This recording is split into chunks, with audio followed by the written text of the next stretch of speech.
Olá, sejam bem-vindos ao especial Entrevista Camunda News e grata pelo carinho de sua audiência.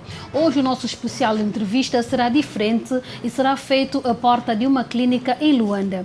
O caro internauta e rádio ouvinte poderá estar a perguntar-se sobre a razão de a conversa ser à porta de uma clínica, mas não há razões para pânico. O nosso convidado de hoje é o pediatra Miguel Sebastião, secretário provincial do Sindicato Nacional dos Médicos de Angola em Luanda, e neste momento o referido técnico de saúde encontra-se a trabalhar. Entretanto, a entrevista a ser conduzida pelo jornalista António Zongo deverá ocorrer à porta da clínica para não perturbarmos os pacientes, cujos cuidados exigem calma e silêncio. Acompanhe agora. Muito bem. Doutor, nunca a Ordem dos Médicos esteve tão em voga como agora. Portanto, o que se passa? Obrigado, primeiro, pela oportunidade que nos concedem. Dizer que a Ordem dos Médicos é uma entidade que regula o funcionamento médico no nosso país, que é Angola. Foi eleita no ano passado a bastonária da Ordem dos Médicos, que é a senhora Elisa Gaspar. A doutora Elisa Gaspar tinha interesses por defender. Entre estes interesses é a defesa da dignidade da classe médica. A quanto destas situações todas que ocorreram na classe médica, vamos começar com o aparecimento da pandemia do Covid-19. Nós esperávamos que a nossa bastonária saísse ao público para defender a classe médica no que tange aos equipamentos nos hospitais, dos materiais de biossegurança. Acontecia que os nossos colegas que estavam a contrair ou estão a contrair a doença, mas infelizmente em nenhum momento a nossa bastonária apareceu para nos defender. Esse é o ponto 1. Ponto 2, quando faleceu de forma injusta, foi morta numa unidade policial, o nosso malogrado doutor Silvio Dalla, o Sindicato dos Médicos de Angola organizou uma manifestação em repúdio à violência policial, também em repúdio à maneira como barbaramente foi morto o nosso colega. Assim sendo, manifestamos, mas 24 horas antes da manifestação, a senhora bastonária apareceu em 2 canais televisivos dizendo que desmarcava-se da manifestação porque supostamente a mesma manifestação tinha índole político, a mesma manifestação não correspondia com a classe, e inclusive chamou os médicos de arruaceiros.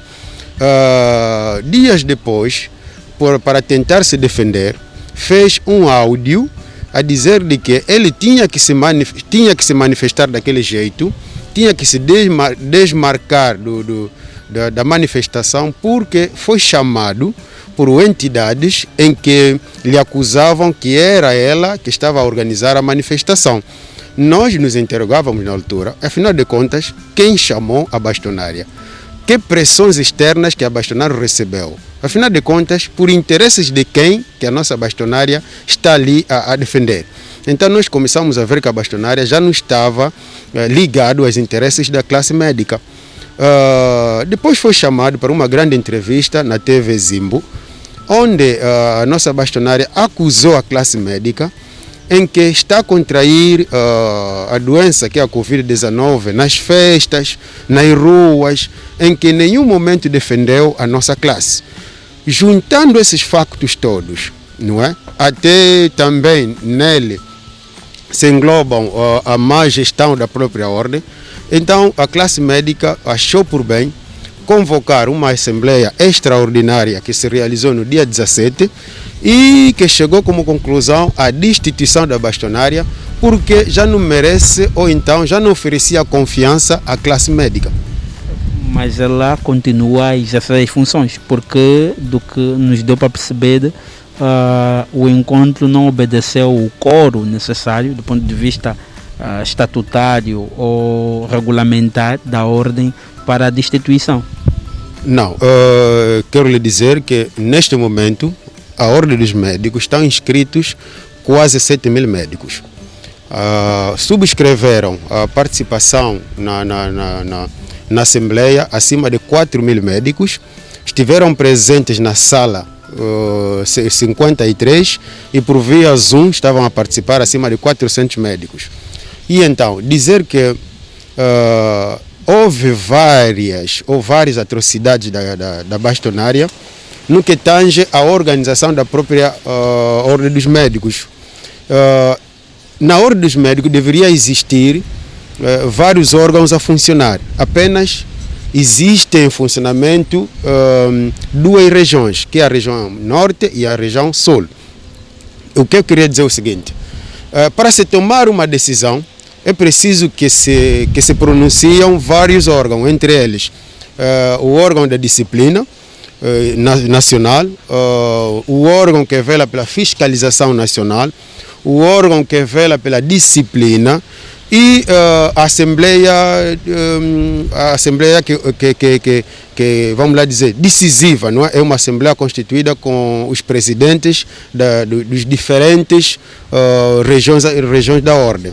O que aconteceu? Durante o mandato da senhora bastonária, em nenhum momento conseguiu constituir esses órgãos, quer dizer, todas as decisões, para não passarem nesses órgãos, a senhora bastonária entendeu não existir esses órgãos para que ela tome decisões de tudo.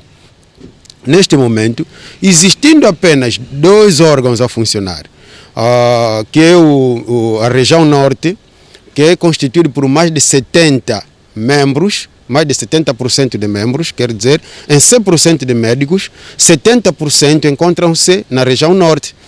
A região Sul, apenas existem 8% de médicos, e porque também existe a região Centro e a região Leste. Para dizer que a região Sul, em 8%, não deveria ser capaz de tentar, vamos lá dizer, depor-se das decisões da maioria, porque a maioria encontram-se na região Norte. Assim sendo, não existindo outros órgãos decisivos, apenas existem esses dois, motivo pelo qual a região Norte decidiu, não é, convocar esta Assembleia Extraordinária por ausência de outros órgãos. Então, a região Norte tem, sim senhora, esta deliberação de o fazer, tem, sim senhora, de chamar os médicos para conversarmos sobre a situação da Ordem dos Médicos. Por essa razão, chegou a esta conclusão que devemos destituir a bastonária por não nos oferecer mais garantia de defesa e não merecer a confiança da maioria dos colegas que são os médicos. Definitivamente, a bastonária está afastada ou não? Está afastada. Sabem uma coisa, eu quero só dizer-vos que muita gente, quando querem se afogar, a água dá-lhe sempre a oportunidade de tentar lutar, mostrando um pouquinho do braço, um pouquinho da cabeça, mas no final de tudo a pessoa acabará sempre por se afogar. O que quer dizer com isso? Por mais que haja a região, ou então dirigentes da região Sul a tentarem defender, mas os factos indicam que ela já é ex-bastonária, porque já existe uma comissão de gestão, existe uma comissão de inquérito que estão a trabalhar. A comissão de inquérito tem 30 dias para se pronunciar e depois a comissão de gestão tem 90 dias até a realização de novas eleições para termos um novo bastonário na Ordem dos Médicos de Angola. A bastonária disse recentemente que o caso já está sob investigação da PGR. Portanto, para a suspensão da bastonária tem de haver algumas razões objetivas. Portanto, quais são as razões que levaram os membros da Ordem a tomar uma decisão como esta? Queria lhe dizer que uma das tarefas, se for possível, a principal tarefa da bastonária da Ordem dos Médicos é a defesa do interesse da classe médica. Quando a bastonária, nas câmeras, perante os microfones, não defende a classe médica, imaginemos fora delas. Quer dizer, ela perdeu a confiança da classe médica. Perdendo a confiança, então já não tem motivos de lá continuar, por um lado.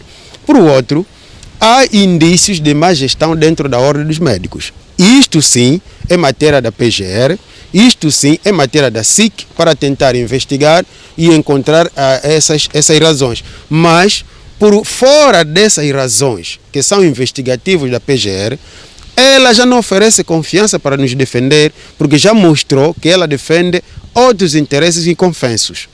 Okay. Doutor, mudamos um pouco de assunto. Como olha para o sistema geral de saúde nacional? Julga que há condições para fazer face à pandemia da Covid-19? Nós temos um sistema com várias falhas.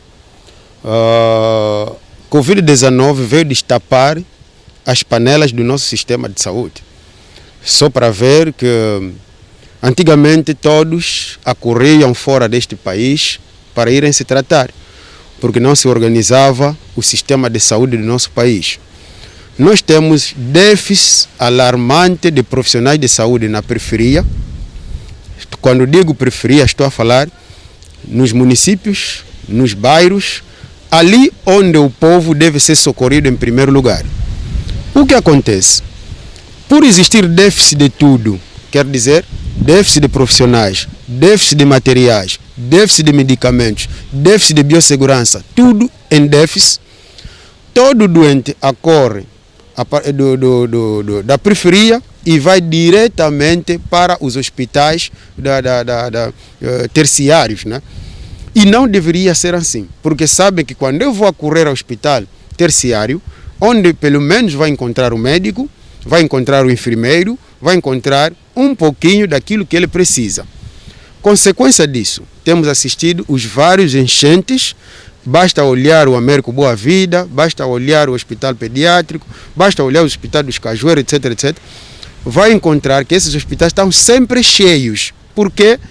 Porque na periferia não existe aquilo que eles vão lá procurar. Falando do Covid-19, existe neste momento déficit total a nível nacional de testes, déficit total a nível nacional de materiais de biossegurança, déficit total de equipamentos de proteção individual. Consequência disso, estamos a ver a contaminação sequencial dos profissionais de saúde. Nós estamos a olhar que muitos colegas estão a ser infectados quase diariamente por carência de materiais de proteção, por carência de material de biossegurança. Imaginemos um doente que acorre a um hospital, a primeira coisa que se depara é o técnico de saúde a mandar comprar, por exemplo, uma luva. O médico ou o enfermeiro ou qualquer técnico, para pegar-se a um doente, imagina um doente a vomitar, deve mesmo se proteger. Então, primeiro temos que ter luvas para colocar em nossas mãos. Essas luvas não existem no hospital. Não existindo luvas, o doente já é uma dor de cabeça, porque tem que correr a uma farmácia de fora para comprar. Estou a dar exemplo apenas de luvas, para não falar das outras situações.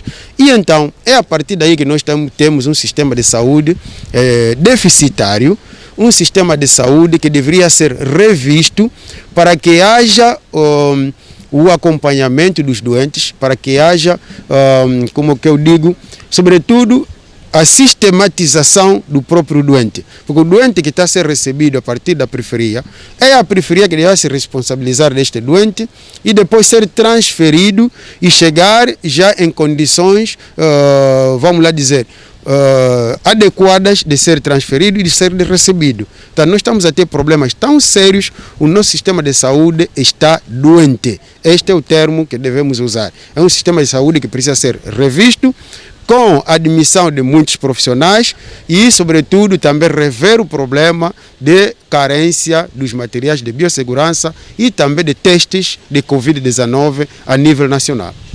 O panorama que acaba de passar revela não haver não só condições para os pacientes, mas também não haver condições para os profissionais. Em face disso,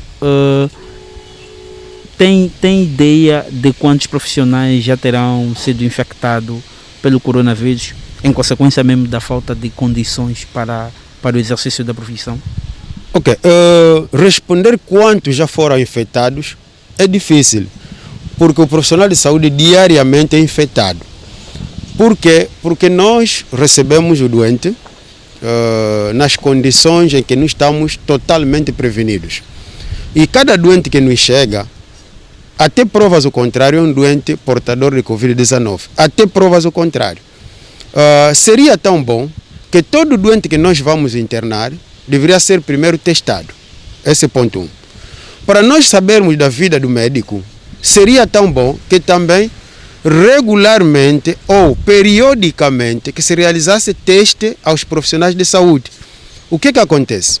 No nosso país, deu-se possibilidade de testar aos motoristas, testar aos taxistas, testar até nas praças, testou-se professores, etc, etc. Mas nega-se fazer teste em massa aos profissionais de saúde. O que isso está a dar? O que está a dar é que os profissionais estão a ser infectados. Esse profissional infectado, não sabendo do seu estado, vai continuar a trabalhar. Consequência, continuará a transmitir a infecção a todos os doentes que ele atender. Assim sendo, é um meio de expansão da própria doença. É preciso que se faça, pelo menos de 15 em 15 dias, uma testagem aos profissionais, porque são eles que estão na linha de frente, são eles que estão a atender diariamente aos doentes, mas infelizmente lhes negam essa possibilidade de testagem. Esse é um ponto. Outro ponto, nós temos, aliás, vários profissionais de saúde que são chamados do grupo de risco, quer dizer, profissionais de saúde portadores de doenças como diabetes, hipertensão, doenças cardíacas, doenças crônicas, etc, etc. No nosso ver, e defendemos isso sempre, que é preciso que se faça um cadastramento desses colegas para ver se que esses colegas sejam dispensados das atividades de urgência. Isto por quê? Porque se por azar, entre aspas a palavra, serem contaminados pelo Covid-19, esses colegas correm risco de morrerem. Vamos usar esse termo, não vamos camutear. Correm risco de morrer porque fazem parte daqueles colegas do grupo de risco. O que nós queríamos pedir, se o Ministério de Saúde tomasse muita boa nota este promenor, cadastrar os colegas com problemas de doenças de risco, ver os colegas, fazer testes, vamos lá dizer, regulares, 15 em 15 dias aos profissionais de saúde. Isso poderia ajudar para que eles, não é, poderíamos saber o estado de cada colega. Só assim que deveríamos saber que em Angola, em X médicos, X se encontram contaminados. Em X enfermeiros, X se encontram contaminados. Em X técnicos de diagnóstico, X se encontram contaminados. Se não se faz testes, dificilmente poderemos dizer quantos foram contaminados. Agora, na mortalidade, nos médicos, já estamos a atingir quase 10 médicos que morreram da doença do Covid-19. Na história deste país, nunca tivemos tanta mortalidade na classe médica como estamos a ver em 6 meses deste ano. É muitos médicos a morrer, e vocês sabem que a classe médica no nosso país é a minoritária. Na função pública, não existe acima de 5 médicos angolanos. A nível nacional, é preciso revermos a política, como é que podemos proteger esses colegas na idade avançada, colegas acima de 60 anos, que fazem parte do grupo de risco, para que não continuem a fazer, vamos lá dizer, as consultas de urgência, os bancos de urgência. Podemos proteger esses colegas e procurarmos rapidamente abrir um concurso público especial para a admissão de muitos médicos que se encontram neste momento, vamos lá dizer, desempregados. Não se compreende neste país como Angola, com falta gritante de médicos, ainda temos médicos no desemprego. Isto é totalmente aborrecido.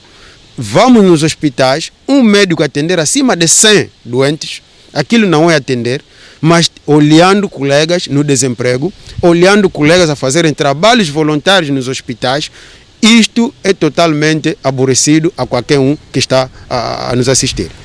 Na perspectiva da Ordem dos Médicos, de cálculos que já poderá ter feito, estamos por quantos médicos por habitantes? Esta é a linda pergunta. Segundo a Organização Mundial de Saúde, um país como o nosso, que tem aproximadamente 30 milhões de habitantes, a Organização Mundial de Saúde orienta o seguinte: em cada 1000 habitantes é preciso que exista um médico. Quer dizer, Angola, que tem quase 30 milhões de habitantes, tinha que ter pelo menos 30 mil médicos. Existe agora no funcionamento público quase 6 mil médicos a nível nacional. É ali onde nós poderíamos ver que estamos em situação alarmante. Quer dizer, Angola neste momento está em um médico em cada 4 ou 5 mil habitantes. É muito, mas muito cansativo para quem está a trabalhar. É muito difícil trabalhar acima de 100 e tal doentes, porque temos, mas mesmo assim, temos muitos médicos no desemprego. Não se compreende por quê. Relativamente à questão do material de biossegurança e outros próprios do combate ao coronavírus, quer o Presidente da República, quer a Comissão Multissetorial contra a pandemia, anunciam vários investimentos para a aquisição desses equipamentos. Mas o quadro que nos apresenta revela que esses investimentos anunciados, portanto, não se fazem sentir na prática. É de facto isso? É essa a sensação dos médicos? Esses anúncios, em várias conferências de imprensa da Ministra de Saúde e do próprio Presidente da República, anunciaram vários investimentos, sim senhora, na compra de materiais de biossegurança. Infelizmente, ouvimos, mas não estamos a ver. É preciso que a inspeção da saúde saiam dos gabinetes e vão no terreno para constatar em loco a gritaria nacional da falta de equipamentos de biossegurança e na falta de materiais de biossegurança. É preciso que saiamos do discurso e vamos à prática. Todos os angolanos ouviram que Angola, inclusive, recebeu doações de materiais de biossegurança. Se recebeu, nos hospitais, estão a dar uma máscara N95 para 15 dias. Como é que um profissional vai ficar com uma máscara durante 15 dias? Está ali a porta de infecção para os profissionais de saúde. Existem materiais anunciados, mas no terreno não estamos a ver. É preciso que a inspeção vá no terreno e não avisem. O nosso mal é que os nossos dirigentes, quando vão visitar os hospitais, eles primeiro avisam, porque no dia X vamos visitar o Hospital H. Os diretores, as entidades dirigentes do hospital preparam-se. Depois de prepararem-se, vão encontrar tudinho bem arrumado. O conselho é, uma inspeção que quer trabalhar de verdade não pode avisar. Chega e surpreende, constata. Essa é uma coisa. Outra coisa, quando os nossos dirigentes vão visitar os hospitais, esquecem-se que não é só a direção que trabalha, mas existem os enfermeiros, os médicos, os técnicos diagnósticos, todos os trabalhadores administrativos, inclusive aqueles que fazem trabalho de limpeza. Todos devem merecer atenção e devem ser ouvidos. A direção é ouvida, quando se chega, ouvem a direção e vão embora. Nunca reúnem separado, porque é bom que se reúna em separado, com outros técnicos, podem ser médicos em separado, enfermeiros em separado com a direção, para eles ouvirem também este lado, o que tem. Porque quando vocês estão a ouvir relatórios, esses relatórios podem ser forjados. É preciso ir ao terreno, falarem também com os profissionais que estão no terreno a trabalhar, a eles vão ouvir a verdade. Que avaliação faz ao desempenho da Ministra da Saúde e da Comissão Multissetorial quanto ao combate à pandemia da Covid-19? Ok. Eu queria dizer o seguinte. Quando surge o combate à Covid-19, é preciso sabermos que isto é uma doença. Nós, em Angola, às vezes não priorizamos quem de direito para uma área. Quer dizer, estamos a combater a Covid, os médicos deveriam ser os primeiros a serem ouvidos. Infelizmente, isto não aconteceu. Os médicos têm representação, têm a ordem dos médicos e têm o sindicato dos médicos. Deveriam ouvir os enfermeiros, têm sindicato, têm ordem. Deveriam ouvir os técnicos de diagnóstico e terapêutico, têm sindicato, têm ordem. Infelizmente, estes todos não foram tidos nem achados. Formou-se uma comissão interministerial. Essa comissão interministerial é liderada por pessoas, desculpa, mas não entendem da doença. Muitas das vezes, nós podemos ouvir os bons conselhos, é verdade. Podemos ter o apoio financeiro que precisamos, é verdade. Mas é bom ouvir também estes que trabalham no terreno, o que querem de verdade. Não querem reunir, por exemplo, com sindicatos.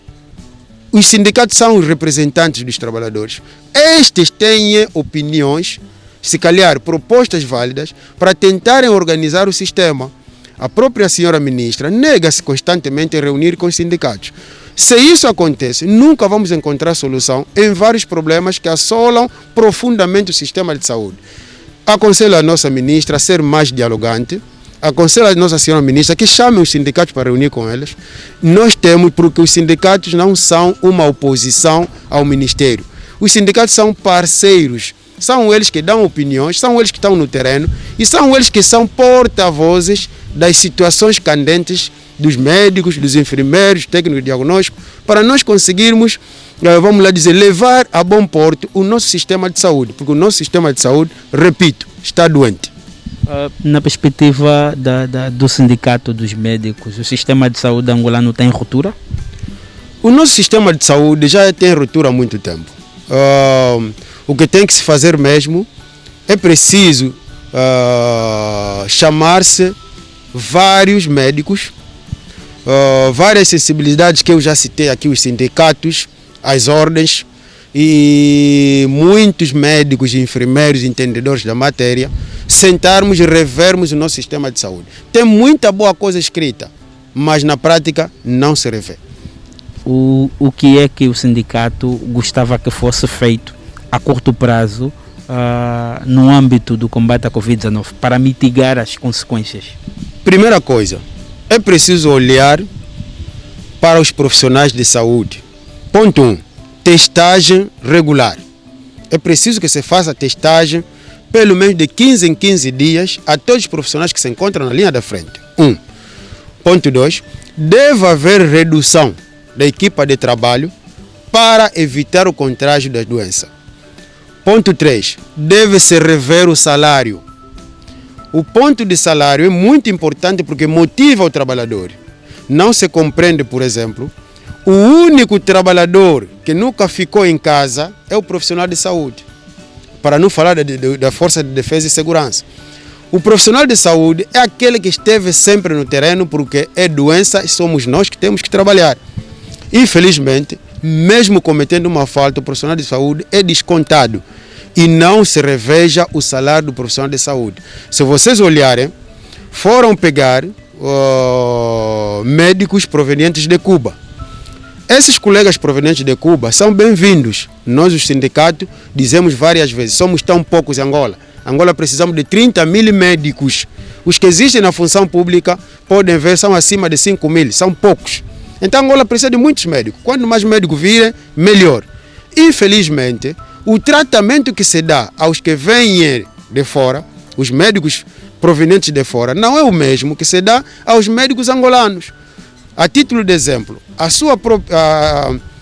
senhora ministra falou numa das conferências de imprensa que um médico cubano ganhava acima de $5.000. Agora, quanto ganha um médico angolano? Infelizmente, um médico angolano tem um salário que ronda entre 250 e 260 mil kwanzas. Isto é totalmente vamos lá dizer, desrespeito e falta de dignidade que se dá à classe médica angolana. E a partir daí, a partir desses desequilíbrios de tratamento, o médico estrangeiro, quando chega, tem direito a transporte, tem direito a casa, tem direito a tudo. O médico angolano nunca tem direito a nada, infelizmente. O salário é aquela de miséria. Então, nós temos que procurar também, vamos lá dizer, olhar o lado social do profissional de saúde angolano. Porque alguém que vai trabalhar, sobretudo velar pelas vidas, salvar vidas, tem que ter moral no lugar. Infelizmente, o que acontece é o médico que vai de táxi, apanha candongueiros para chegar no serviço, empoeirado, chega lá, não tem, se calhar, nada para comer, é a casa em situações difíceis e queremos ver nosso sistema de saúde organizadíssimo. Infelizmente, isto nunca vai acontecer enquanto não se olhar o papel, a responsabilidade, a dignidade do profissional de saúde. São Miguel Sebastião, muito obrigado.